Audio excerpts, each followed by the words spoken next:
Vous écoutez l'artiste du jour. Bonjour chers auditeurs et auditrices. Pour la chronique d'aujourd'hui, je vais vous parler de Machine Head. Et oui, cette fois-ci nous allons faire un tour du côté des Américains. Tout d'abord, une petite présentation du groupe s'impose. Tout commence avec Robb Flynn qui quitte Violence en 1992 et part monter avec Adam Duce et Logan Mather un nouveau groupe, Machine Head. Nous sommes alors 2 ans après avec déjà un début fracassant. Après un changement de batteur avec Chris Kontos, le groupe sort Burn My Eyes, succès incroyable, et signeront avec le label Roadrunner Records. Ce groupe est un mélange entre heavy très lourd, thrash et power. Machine Head impose un style de différents courants musicaux et joue un métal brut, efficace et technique. Le groupe font énormément de prestations, un rythme qui ne convient malheureusement pas à Chris Kontos, viré du groupe en 1995. Il sera remplacé par Dave McClain.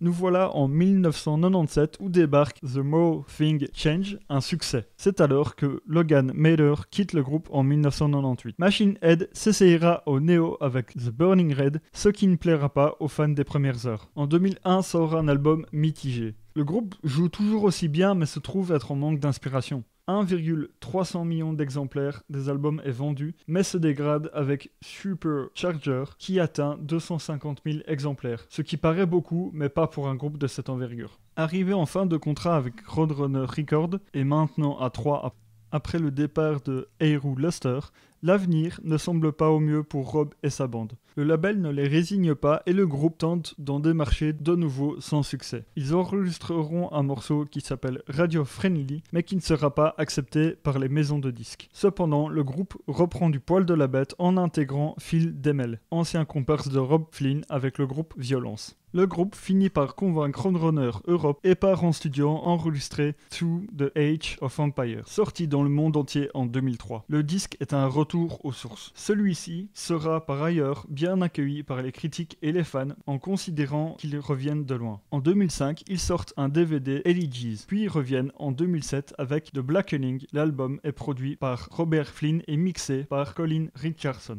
Les titres suivants tels que Hello, Aesthetic of Hate, The Beautiful Mowing, No I Lay the Town sont annoncés dès avril 2006 par Robb Flynn sur le journal du groupe. Dans la lignée de Through the Age of Empire, Machine Head prendra une pause pour commencer à travailler sur l'album Into the Locust, sorti en 2011. 3 ans plus tard sort Bloodstone and Diamond. C'est le premier album avec Jared McEachern, mais aussi le premier à ne pas avoir été distribué par Roadrunner Records. Celui-ci sort chez Nuclear Blast. Nous arrivons maintenant à l'album Catalyst qui est sorti en 2018. Robb Flynn nous avait prévenu. Ce nouvel album de Machine Head se voulait une version 2.0 de The Burning Red, le disque le plus mal aimé de la discographie du groupe. Autant dire qu'on était en droit de se méfier, surtout après avoir écouté certains morceaux lâchés sur le net. Finalement, Catalyst nous propose une collection de 15 titres aux inspirations diverses, Machine Head essayant de se renouveler avec plus ou moins de réussite. En revanche, la durée courte des morceaux témoigne des intentions du groupe d'aller droit au but dans ce disque.